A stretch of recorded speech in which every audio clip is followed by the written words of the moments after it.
friends, we are going to start our new topic that is on physiology, that is proximal convoluted tubules. What is proximal convoluted tubules? Proximal convoluted tubules lies first of all in nephron. We are having nephron. Nephron first part is what is Bowman's capsule. Bowman's capsule. After Bowman's capsule, there is proximal convoluted tubule. So we will talk about the proximal convoluted tubules. Proximal convoluted tubules. First of all, you have to understand the basic thing behind all these things. So first of all, there is a afferent artery which is coming, which is the incoming blood flow. Another is the glomerular capillary. This is the glomerular capillary. Another is the efferent arteriole. Efferent arteriole is the outgoing, outgoing, and another is an outgoing blood vessels from the glomerular capillaries. So this structure which I am going to draw by green. This structure is this structure is glomerular capillary. After that, the proximal convoluted tubule is being started. So this is proximal convoluted tubule. Now, first of all, first step is our filtration, another is reabsorption, another step is secretion, and next another step is excretion. So there are basically four steps. What happened here, that is infiltration. Infiltration, there is the circulating fluid come in tubule. The circulating fluid come in, blood fluid come in tubules, and through that there is excretion occur. Filter here the filtration occur, then through that there is excretion occur. Now the second step is reabsorption. What happened in reabsorption? Reabsorption is basically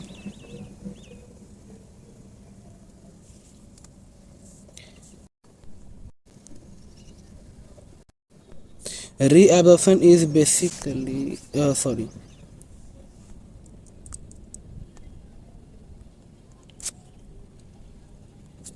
Reabsorption is basically the absorption, the fluid which is being filtered, excreted out, here is being again reabsorbed. So through reabsorption, in the reabsorption occur. Now the next thing is partial reabsorption. Partial reabsorption means some part is being reabsorbed and some part is being excreted. Some amount is excreted and some amount is being reabsorbed. Another step is secretion. Secretion means the blood which is going is coming, some amount is coming backward, through the secretion, through the peritubular capillaries. It come to the PCT through the secretion. This circulating fluid come into the tubules. Circulating fluid come into the tubules. So now we will see about the reabsorption. Reabsorption, what is the pathway? Pathway is simple. What happened reabsorption? So the main thing that is in lumen, this is the nephron part, this is the cell which is in between, and this is the peritubular capillaries. So what happens here, that there are two methods for the circulation. There are basically the two methods. First is paracellular pathway, another is transcellular pathway. Paracellular pathway, in this the substance which is in lumen comes back to the peritubular capillary, through the cell junction. What you can see here is the cell junction. This is the cell junction. So one second. So through cell junction come, it is called paracellular pathway. If it come with tubular cell, it is called transcellular pathway. Through cell membrane, active through cell membrane. If it come through cell membrane, then it is a transcellular pathway. If it is come through the cell junction, it is a paracellular pathway. So another method is by osmosis. Water is the option to the peritubular capillaries. This is also again a transcellular method. So now we will talk about the next topic, that is primary active transport mechanism. Primary active transport mechanism is for sodium potassium.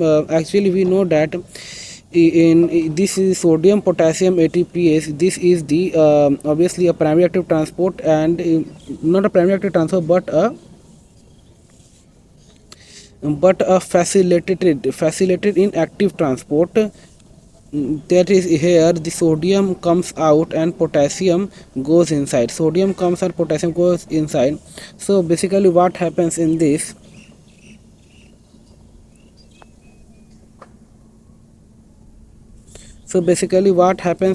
due to low intracellular sodium facilitate sodium reabsorption from lumen.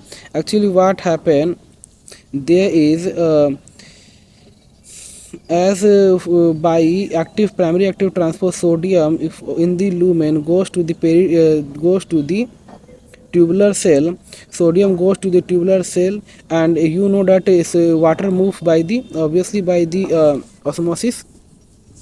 Here the sodium goes to the tubular space, and here what happens, it is a primary active transport. So here sodium goes to the peritubular capillary. This is the capillary, that is the blood vessel, which was the efferent arteriole, which was earlier the efferent arteriole, you know that. So sodium goes to the peritubular capillaries, and first of all sodium goes where? It goes to tubular cell. Then from tubular cell it goes to the peritubular capillaries. Yes, water reabsorption by osmosis. So lumen potential negative. As sodium goes to the tubular cell, then lumen potential is negative. Lumen potential is negative. That causes the repelling of Cl minus, that causes the on the lumen side negative, and then again if there is more concentration of Cl, then it is being reabsorbed. If the chlorine concentration increase, then there will be reabsorption. So what happened in primary active transport, there is a pathway by the sodium potassium ATPase. In the sodium is out and potassium is in. You can see here sodium is out, potassium is in. Potassium is in there. First of all the sodium come into tubular cell, then from tubular cell it goes to the peritubular capillaries, and this causes the and you know that there is a passive by water reabsorption by osmosis, and they from Cl by Cl minus S goes to the go as a negative charge come here. So there Cl goes to the peritubular capillaries. Now we move to the secondary active transport mechanism. First of all, you have to understand how secondary active transport occur. Secondary active transport is by the use of the energy which is being created by the primary active transport. It don't directly use the energy. It is use energy. What is the energy being extra energy being left out by the primary active transport? So now we will talk about the secondary active transport mechanism. What is the mechanism? Here again sodium potassium ATPase there. Low intracellular sodium is there. Low intracellular sodium is there. Sodium glucose co-transporter. What is the meaning of co-transporter? Means the same direction. What is transporter? It is an opposite direction. Here sodium glucose is co-transport, that is SGLT. So sodium glucose co-transfer SGLT utilizes the energy gradient. Which energy gradient it utilizes? It utilizes the primary active transport energy gradient. Secondary active transport example is all co-transporter. All the co-transporter are secondary active transport. So what happens here? Sodium is in lumen. Sodium goes to tubular cell. From tubular cell, it here what happens? Here is sodium potassium ATPase. So these things happen here. Sodium glucose, this is the secondary active transport. In which what happens in secondary active transport? Sodium potassium ATPase, low intracellular sodium. There is low intracellular sodium. So to increase intracellular sodium, we are having sodium. From sodium lumen to go to the tubular cell. Tubular cell is between the lumen and peritubular capillary. Then here what happens? It happens here that sodium goes to the peritubular capillary, then and potassium come back to the tubular cell. This is the secondary active transport. Example of secondary active transport is all co-transporter. Now we will talk about the transport rate versus plasma concentration. Now Transport rate versus plasma concentration. Here it is transport rate on the y-axis and the plasma concentration is on the x-axis. Basically, there is a transport rate increases gradually as the plasma concentration rate increases. As plasma concentration rate increases, the transport rate increases. But after that, a certain limit is reached, that is reabsorption secretion. Reabsorption secretion, this limit is being reached. This limit is called the saturation kinetics. This limit is called the saturation kinetics. Saturation kinetics, this is called reaches plateau transport maximum, means it reaches the plateau. Why this reaches the plateau? Reason is, what is the reason, what is the cause? Limited availability of channel protein. As we know that in a cell there is always a limited, everything will be in limit, so there is limited availability of channel protein. Another thing is that carrier protein synthesis take time. Carrier protein synthesis takes time. If you say that there we can create more, why we can create more, why we can't create more carrier protein? But for creating more carrier protein it take time. So carrier protein are limited and making new carrier ones is slow. If new carrier one will come, then this will increase, but new carrier coming process is slow. So here what happened, colloidal oncotic pressure increases. Colloidal oncotic pressure increases, why? Because there is less reabsorption. Colloidal increases, pi c increases in peritubular capillary. Peritubular capillary means in blood vessel that colloidal oncotic pressure increases, then filtration fraction will increase. Filtration fraction increases, this causes reabsorption. What I am trying to say is that, first of all, see here what happens from here, the blood is there is more the blood is coming, and here if more protein is there, then there will be more reabsorption. What will happen? There will be more reabsorption. I have drawn diagram below also, so you can see that. Yeah, this is the diagram which I have taken. As more there is protein in the peritubular capillary, pi c increases, so there is more reabsorption. We will come to this topic. For filtration fraction increases and colloidal oncotic pressure increases, there is more reabsorption. Now we move to the next topic, that is colloidal oncotic pressure. What is colloidal oncotic pressure? Colloidal oncotic pressure is basically protein not filtered in. First of all, you must understand that protein do not filter in glomerulus. So not filter in glomerulus, it doesn't filter in glomerulus, it goes this is the green, so by mistake I have drawn with the orange pen. So understand that this is the protein, this is the protein only. Okay, so now protein not filter in glomerulus through efferent arteriole, the efferent arteriole peritubular capillaries, it goes into the peritubular capillary, you can see here it goes into the peritubular capillaries. If it go into peritubular capillary, then colloidal oncotic pressure increases, pi c increases, that favors reabsorption. I am trying to say that if there is colloidal oncotic pressure, protein not filtering glomerulus, protein do not filter here, it goes to the basically to the peritubular capillary. So if it go to the peritubular capillary, then colloidal oncotic pressure pi c will increase. We represent colloidal oncotic pressure by pi c. If then pi c will increase. If pi c will increase, then there is more reabsorption, that favors reabsorption. So now this is afferent arteriole. First is filtration, second is filtration, here filtration happens. Second is reabsorption, third is secretion, and fourth is excretion. So this is the nephron figure. So hope you understand this. Now we move to the what is filtration fraction. You will say that you have taught the filtration fraction, you are coming next to the filtration. First of all, see, filtration fraction is glomerular filtration rate divided by renal plasma flow. Basically what happened, this is the, if you assume this is the glomerular, above it is the glomerular, this is the Bowman's capsule, and this is the PCT. So what I am trying to say, glomerular filtration, the more blood will the glomerular filtration rate is blood filtering into the Bowman's capsule through the glomerulus, and renal plasma flow. It is the plasma flow into the renal tubule.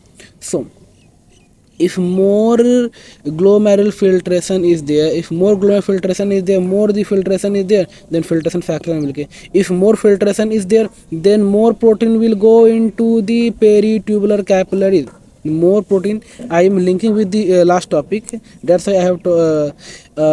What happens? I am trying to say that if more filtration rate is there, glomerular filtration it is there, then more protein will come into the protein will come into the peritubular capillary. You will say, why more protein will come into peritubular capillary? More protein will come into peritubular capillaries because there is more blood flow filtration that is there. Then more protein will be there. More protein will come into the peritubular capillary. Why? Because there is no protein flow through the glomerulus capillaries. So what I am trying to say, if glomerular filtration is increased, then filtration fraction will increase. Protein in peritubular capillaries come. Why it will come? It will come because we should understand that more glomerular filtration is there, more blood flowing is there, then more protein will be there, then more protein will come in the peritubular capillary. So now this will cause increase in colloidal concentration, and this will cause to increase the reabsorption. Now we will talk about the proximal convoluted tubules. You will tell that now we are starting proximal convoluted. Yeah, we are now starting proximal convoluted. We were seeing earlier, we were seeing only about the basic thing which we have to understand for understanding the proximal convoluted. So basically this is very easy. So proximal convoluted tubules, exclusive and major site of reabsorption. Which is the exclusive and major site for reabsorption? You will tell proximal convoluted tubule. Which is the major and exclusive site for major site for reabsorption? This is proximal convoluted tubule. Highly infolded, you will see here, this is the highly infolded plasma membrane, and so that causes increase in surface area. If surface area is increased, then there is more reabsorption. And here it is microvilli is there, plenty what is the need of mitochondria? If there is plenty mitochondria, which is the reason that will if there is more mitochondria, then there is more ATP production, so aid in active transport. It helps in active transport. This is diagram which I have drawn. This is highly infolded plasma membrane. This is mitochondria. This here the mitochondria. This is microvilli. It's a microvilli. You can see. I will let you show this. You can see here is microvilli. So now we are going to start our new anatomy of the proximal convoluted tubules. This was the proximal convoluted tubule cell. Now the anatomy. We are coming to the anatomy part. Yes. Anatomy part. This is proximal convoluted tubule. The proximal convoluted tubule has two parts: proximal convoluted tubule and another proximal straight tubule. This is the for example, this is the straight tubule. This is the convoluted tubule. This is highly, you can see, highly convoluted tubule. So proximal convoluted tubule has two parts. That is first half part and another half convoluted half part. Proximal straight tube is first half straight tube and second half straight tube. So now first half of convoluted tubule, that is S1, this is S1, this is S1. Second half convoluted tubule, this is S2. And proximal straight tubule, this is again some part is here straight, that is second part, and third is the S3 part. This is a wholly straight, you can see, this is S3 part. So first part we can say it as S1. Second part is like here it has second part is composed of convoluted tubule, as it is convoluted means turned convoluted. I will draw with another pen. Yeah, this is somewhat convoluted and another is this is the straight somewhat. So this is first half of a straight tubule, that is S2. Second is this is the totally straight, so this is the S3. So S3 is another thing. S3 is most prone to ischemia. Why it is more prone to ischemia? Because cortex come here, medulla come here. This is the, you can see, this is the boundary here. There is actually what happened, there is less supply of oxygen to the S3 part. So the less supply, the main reason is the less supply of oxygen. If there is less supply of oxygen, then there will be ischemia and that can cause a necrosis, and this is that is called the most prone to ischemia. Medulla part below here. What? So for sake of understanding, this is Bowman's capsule. As you have to see there, what is this? Tell me here. This is obviously glomerule. This is collecting tubule. From here all the another. This is the collecting tubule. I have changed my pen. Yeah. This is collecting tubules. This is collecting tubules, and this is thick segment up. This is thick segment of ascending limb. It is going upward direction. Thick segment of ascending limb, and this is thin segment of ascending limb. This is loop of Henle. This is descending limb, loop of Henle. So now this is proximal convertible. Now we move to the fraction reabsorption by PCT. Fraction reabsorption by PCT substances are like what are the things which are being absorbed in PCT. PCT means proximal convertible. Yeah.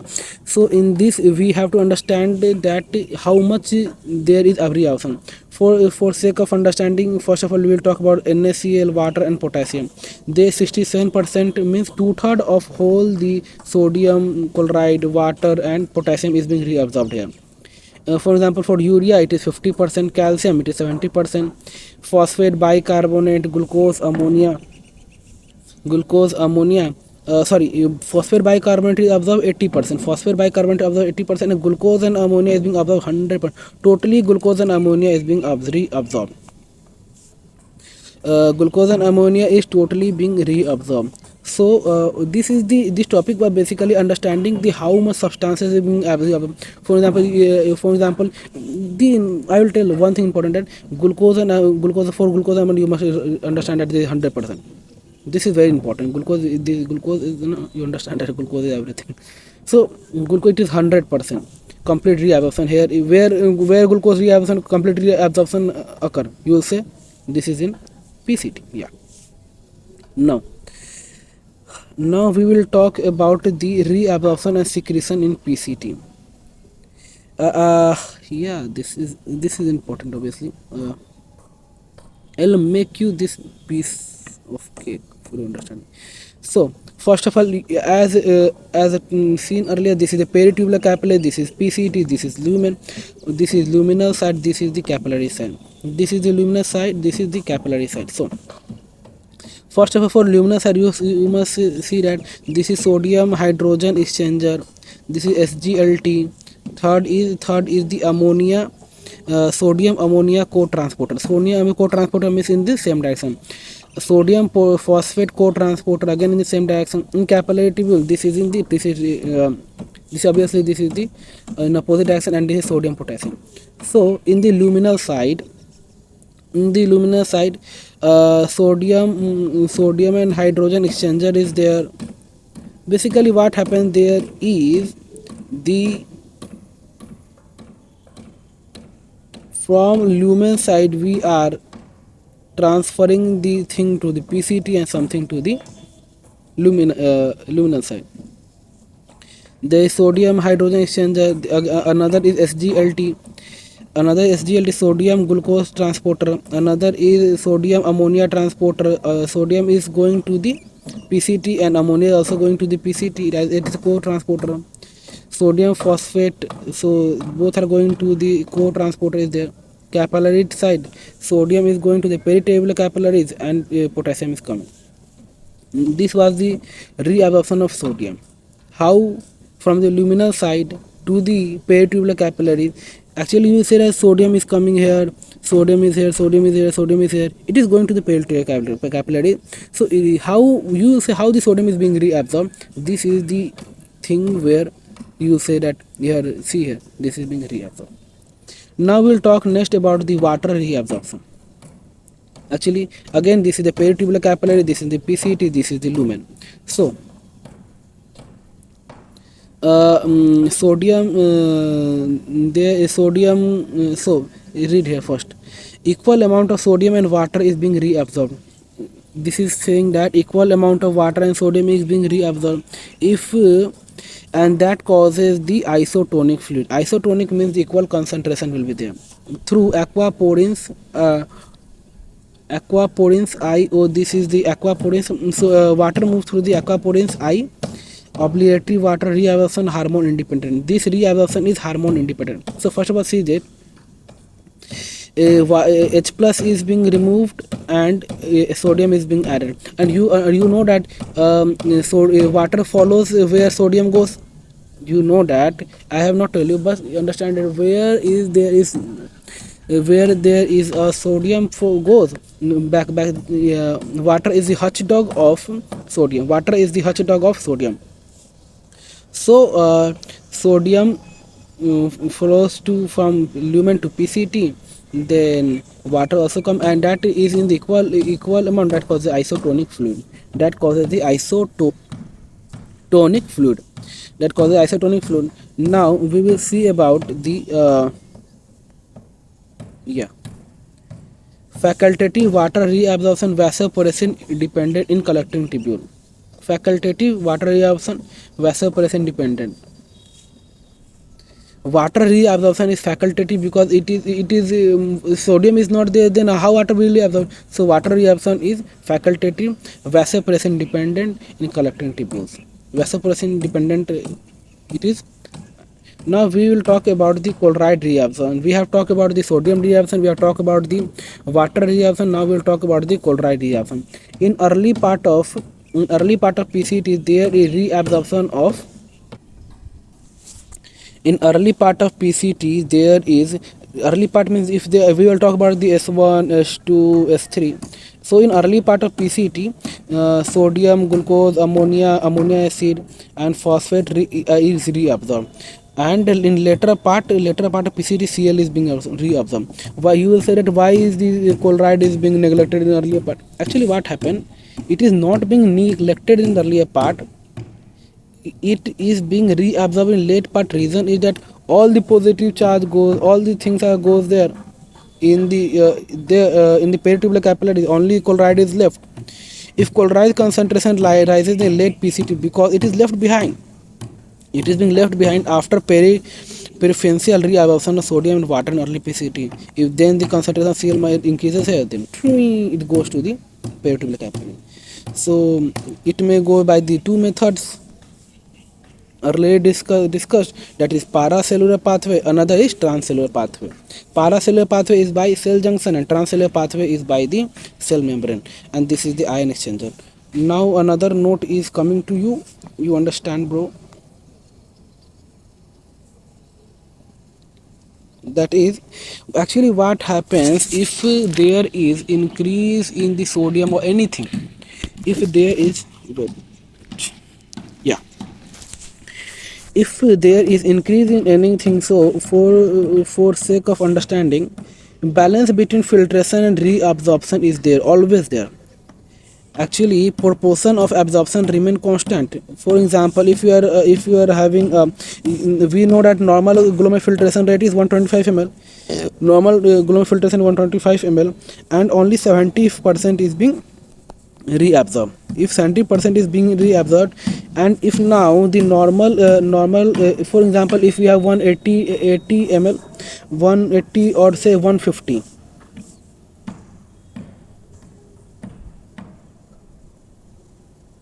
or say 150, if we have 150 ml GFR, then also only 70% will be reabsorbed.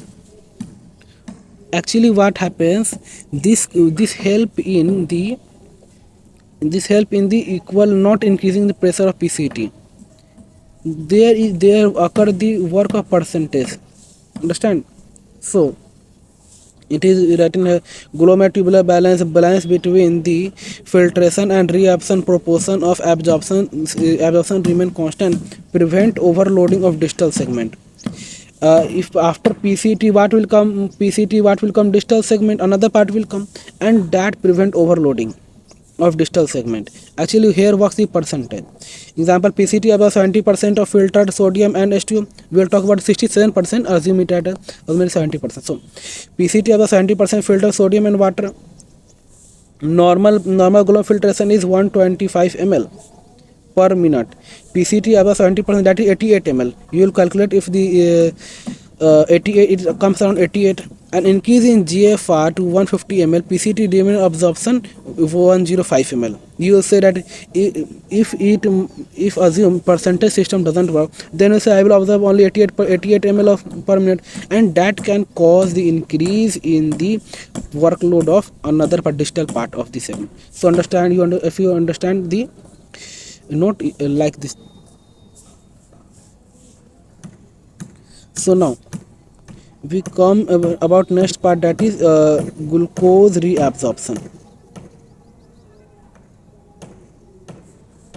Glucose reabsorption, that is this is luminal side, this is PCT, this is peritubular capillary. We will talk about SGLT2. SGLT2 work is 100% water reabsorption. 100% water reabsorption, 2-degree active transport. 2-degree active transport means the energy which is being left out by primary active transport work. Active saturation kinetics work. Active saturation kinetics work means this is the saturation kinetics in the platinum we have seen earlier. Remember it. So now SGLT2, and now in SGLT2 100% water reabsorption is the 100% water reabsorption is there, 2D active transport, active saturation kinetics. Now we will talk about the SGLT2 inhibitor. What are the SGLT2? First of all, for example, glucose reabsorption, how happen? Sodium and glucose come by, you already know there is a co-transporter. Earlier we saw that in SGLT2 here. Let me tell you, sodium and water reabsorption comes here now. Yeah, this was the SGLT. This was the SGLT here. Sodium and water is being reabsorbed. So now SGLT, yeah, this is SGLT2, sodium and water being reabsorbed, and water, what happens here? 100% water reabsorption. Now what and here what happened? Sodium goes into peritubular capillaries and potassium comes into the PCT, that is PCT. Now we'll come to the next topic, that is SGLT2 inhibitor. SGLT2 inhibitor, actually SGLT2 inhibitor which blocks the work of the SGLT2. That is example is galfigins, that is cynagalfigion. This is the chemical which you can see find in the pathology department, pharmacology. In that actually this is the SGLT2. It is an inhibitor. What it do? It decreases glucose reabsorption. What it do? It decreases glucose reabsorption, and that can cause if it decreases glucose reabsorption, that can cause the increase in urinary excretion. If there is less glucose reabsorbed, then there will be increase in the urinary excretion. Now treatment, it's help in treatment of diabetes mellitus, but only the side effect is that it infect the urinary tract. Side effect is urinary tract infection, increase urine glucose risk of infection. If in urine glucose from urine, there is more glucose coming, then the risk of infection is there, and there is tract infection like inflammation like happens in. So this is the side effect of SGLT2, but it help in reducing the blood glucose, because sodium is glucose is not being reabsorbed. So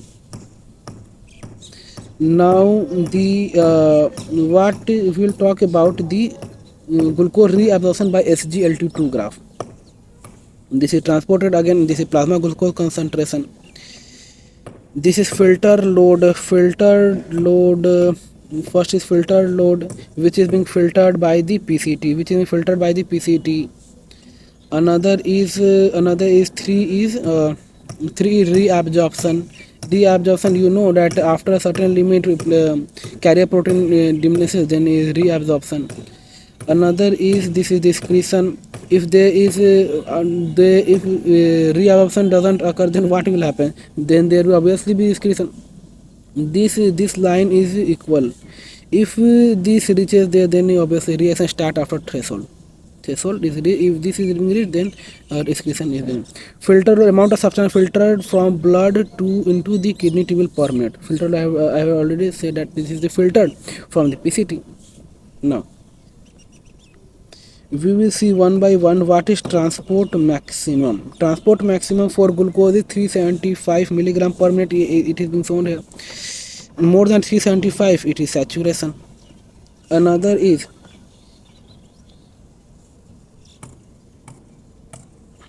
Another is renal glucose threshold.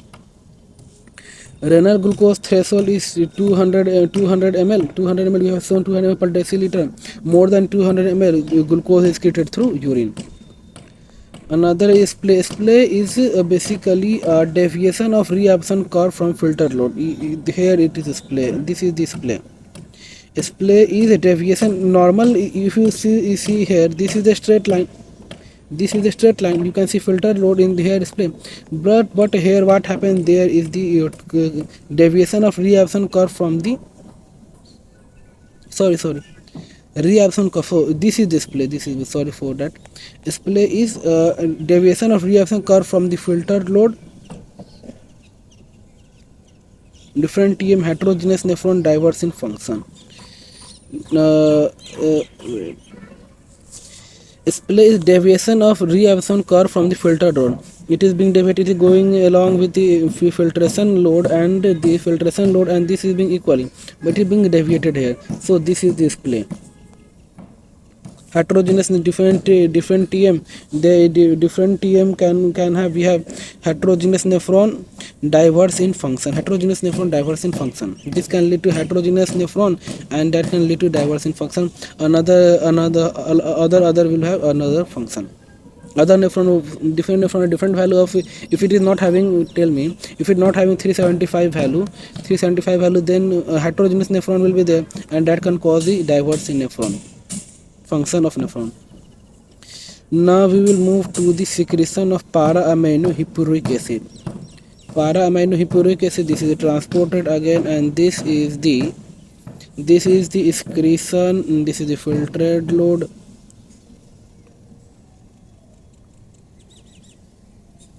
Secretion is basically saturation kinetics involve carrier protein. Now what happened with the excretion here? Basically excretion, there is excretion in early part of excretion. Sodium is being reabsorbed. Excretion equal to filter load. Excretion sodium, sorry. So here para-aminohippuric acid is being secreted. It is here no reabsorption. Here the thing is happening is secretion.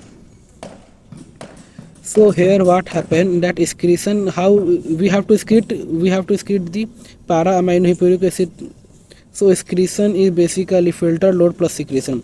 This is filtered load, and this is secretion. So combine this, the excretion is here, and the second part is turned slightly lesser steeper. Why this is lesser steeper? Because secretion is becoming the constant. Secretion has reached the saturation, so the excretion is being turned in second part. First part, if we talk about the first part, early part of excretion, sodium reabsorption. Excretion is called filter load plus secretion. But when you talk about the second part, that is later part of excretion, carrier protein saturates, secretion plateau, saturation kinetics. Excretion is equal to filtered load, because here we do not have secretion, so slope decreases. Understanding what I'm trying to say? Why this slope, you have to understand why the slope decreases here and not here. Slope decreases here, the reason is simple, that the secretion involves the saturation kinetics. Now we will talk about the tubular filtration plasma ratio, and TF by plasma ratio. So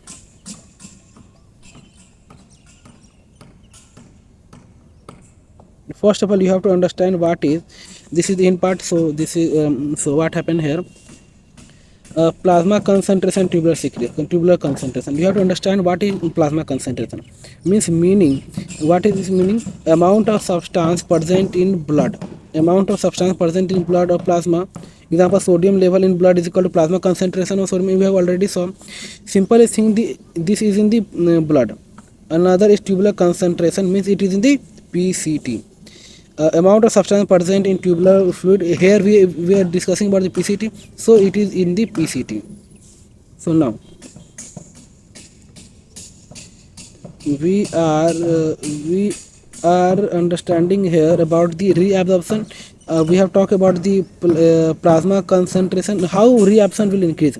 Reabsorption will increase by increasing the plasma concentration and decreasing the tubular concentration. If tubular concentration is decreased, and this is of urine and this is of the proximal converter something there. So plasma concentration increase. If concentration is increased, then there is more, as it is a more concentrated now, then there will more uh, goes to the peritubular capillaries, and that will increase the reabsorption. So now if you talk about the first of all, we talk about the sodium and osmolarity, then we'll talk about, if you first of all we'll talk about equality. Yeah, equality is must be maintained. So now we're talking about the equality, tubular filtration by plasma ratio. This is reabsorption of substance is equal to reabsorption of water, because it is one. As it is one, tubular filtration by plasma, it is one, so sodium and osmolarity is equal to 67%, and it is equal to 1. If tubular filtration of plasma is greater than 1, reabsorption of water is greater than reabsorption of substance. If reabsorption of water is more being reabsorbed, actually what I am trying to say is that,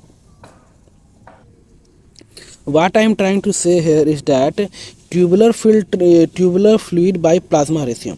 If by chance tubular fluid concentration increases, as it is greater than 1, tubular fluid concentration will increase. This is TF, and another is from yellow. This is the plasma. This is plasma in the peritubular capillary. If TF by P ratio is greater than 1, then what happens? That reabsorption of water will be more. Why reabsorption of water will be more? As this here the concentration is more. So nothing can be reabsorbed. That is chloride, creatine, urea cannot be reabsorbed. If it is not being reabsorbed, then what will be reabsorbed? Water will be reabsorbed. The reabsorption substance will be less compared to reabsorption of water. I think you hope you understood this. Another is that reabsorption of tubular fluid by plasma. Again, this is tubular, and this is plasma. So now, if it is less than 1, means that there is more concentration here, less concentration here, more concentration here, then will flow here. Real substance is more than reaction water. Example is, for example, glucose, ammonia. You know already we have talked about the ammonia here. It is 100% being reacted. So 100% reaction of glucose and ammonia and SU3-. Hope you understand this. I have already talked about this. This is the whole thing about PCT. Hope you understand this. If you understand, like this channel and like this video and subscribe this channel. So I am repeating again in very short and recap manner. We have talked about the proximal converter TP, proximal afferent artery filtration, reabsorption, excretion, and now we have already talked about the paracellular pathway through cell junction, transcellular pathway through tubular cell. Another is primary active transport, sodium, potassium, ATPase, sodium out, potassium in. We talked about water reabsorption by osmosis. Secondary active transport, primary active transport, secondary active transport. All co-transporter are secondary active transport. Sodium glucose co-transporter is a secondary active transport. Now, transport rate why this is being raised. It is being raised as the limited availability on channel protein, limited availability of carrier protein and channel protein. So afferent arteriole we have talked proximal converter tubules. This is the three parts. Main thing I want to teach you that it was the ischemia. Cement third part, fraction reaction which things are being reabsorbed, glucose and ammonia 100% reabsorption. This must be understood. And water and sodium, potassium between 67%, even 70%, so no problem with that. Sodium reabsorption, luminal side, capillary side, facultative reabsorption we talked about, and glucose reabsorption we talked about, and transport maximum is 30 cc 375 milligram per minute, and for 200 milligram it is glucose renal threshold we talked about. Oh, hope this was the more actually TF by tubular fluid by plasma ratio.